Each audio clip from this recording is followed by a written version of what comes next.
Jadi dari dulu selalu ada 2 kelas di dalam dunia ini. Ada kelas para elit dan ada kelas kita, rakyat jelata. Even gua tuh masih kehitungnya rakyat gitu. Zaman dulu tuh apa sih? Ada bangsawan, ada bangsawan, ada kaum petani.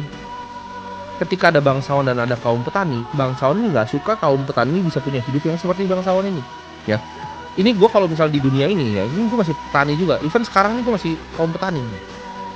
Ketika petani, tapi gue petani yang punya lumbung padi besar, gitu. Kalian tuh petani-petani yang masih nyangkul. Dan ada beberapa orang yang lumbung padinya bahkan petani lebih besar lagi.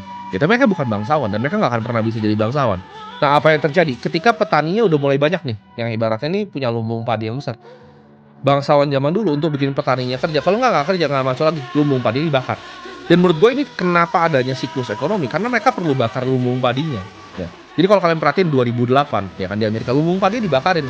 Jadi orang bikin duit dari financial market nih, oke, financial crash. 2020 orang punya lumbung padi besar nih. Contohnya yang buka-buka restoran tahun 2020, ya kan.